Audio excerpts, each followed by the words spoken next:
বশীকরণ বশীকরণ বশীকরণ 3 মিনিটে বশীকরণ স্ক্রিনে দিয়ে লক্ষ্য করেন। এটা একটা খারাপ কাজের জন্য বশীকরণ, কুফুরি লক্ষ্যা। অনেক ছেলে আছে অন্য মেয়ের প্রতি আসক্ত, ভাবি হোক কিংবা মামি হোক, খালাতো বোন হোক, মামাতো বোন হোক, পাশের বাড়ি শেফালি ভাবি হোক, যেই হোক না কেন, তার প্রতি আপনার নুফনালসা। আপনি তো তার সাথে পরকীয়ায় সম্পর্ক করবেন, কিন্তু আপনি মুখ ফুটে তারা কোনো কিছু বলতে পারতেছেন না, আপনার এই অন্তরে ধরতেছে না। আপনি এক পাও আগে যাচ্ছেন, 2 পাও পিছিয়ে যাচ্ছেন, বলার জন্য কাছে গেতেছেন, কিন্তু তারা এই মুখটা ফুটে বলতে পারতেছেন না। তারা কোনো কিচ্ছু ভালো লাগবো না। 3 মিনিটে বশীকরণ স্ক্রিনে দিয়ে লক্ষ্য করেন। যে লক্ষ্যটা দেখতেছেন এটা হলো না জায়েজ করার জন্য কুফুরি লক্ষ্যা। এই লক্ষ্যার দ্বারা আপনি কিভাবে তার সাথে মিলন করবেন, তার সাথে সম্পর্ক করবেন, তারে আপনার বিছানায় নিয়ে আসবেন, সেই কাজের নিয়ম কারণগুলো আমি আপনাদেরকে পার্ট বাই বুঝিয়ে দিব। ওই নিয়ম কারণ অনুযায়ী আপনারা সঠিকভাবে সুন্দরভাবে কাজ করবেন।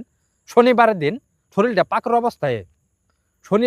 শরীরটা পাকর অবস্থায় একটা ভূর্জ পাতার উপর সেই লক্ষ্যটা আপনি অঙ্কন করবেন। করার পরে আপনার নাম দিবেন, যার প্রতি আপনার নুফনালসা আকর্ষণ, চোখের ঘুম হারাম হয়ে গেছে, রাত্রের বেলা তার স্বপ্ন দেখেন যে সেই বিছানায় শুয়ে হয়েছে আমার পাশে, কিন্তু সদর পাই দেন যে সে কাছে নাই। তার কাছে আনার জন্য 3 মিনিটে বশীকরণ বুকের কাবার ফালাই থুয়ে আপনার কাছে লাফাই আসবো। কিন্তু কাজগুলো সুন্দরভাবে সঠিকভাবে করবেন, কোনো ভুল টুটি কাজ করবেন না। আপনার কাছে আসার জন্য, আপনার সাথে মিলন করার জন্য বুকের কাপড় ফালাই থুয়ে আপনার বিছানায় সরাসরি না শুয়ে পড়ে আমি তান্ত্রিক চান সদাগর খোদার কসম করে বললাম। কিন্তু কাজগুলো সুন্দরভাবে সঠিকভাবে করবেন। আপনাকে দেওয়ার জন্য পাগল থাকবো, আপনি করার জন্য পাগল থাকবেন, সেই মেয়ে আপনাকে দেওয়ার জন্য পাগল থাকবো। কিন্তু কাজগুলো সঠিকভাবে করবেন। যদি তার সাথে আপনি মিলামিশা করতে চান, স্ক্রিনে দিয়ে লক্ষ্য করেন, যে লক্ষ্যটা দেখতেছেন সঠিকভাবে সুন্দরভাবে কাজ করবেন।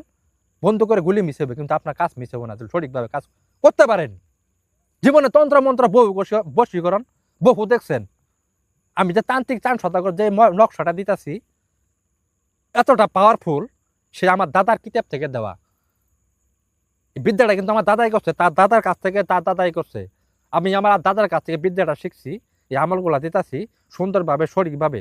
এই কাজগুলা নিজের চেষ্টা করবেন। যদি তার সাথে আপনি মনের চাহিদা মিটাইতে চান, কাজটা সঠিকভাবে করবেন, কোনো ভুল টুটি কাজ করবেন না। এটাই আপনাদের কাছে অনুরোধ। আর আমার ভিডিওটা যারা দেখবেন সকলেই সাবস্ক্রাইব কমেন্ট করবেন, আমার জন্য দোয়া করবেন। প্রতিদিন নতুন নিত্য ভিডিও দিব। ওই ভিডিওর দ্বারা আপনারা কাজ করবেন। আল্লাহর রহমতে আপনাদের কোনো টাকা পয়সা লাগবে না, কোনো খরচ লাগবে না। কাজগুলো আপনারা নিজে করতে পারবেন। সকলকে আপনাদেরকে ধন্যবাদ। সবাই ভালো থাকবেন, সুস্থ থাকবেন, আমার জন্য দোয়া করবেন। আসসালামু আলাইকুম।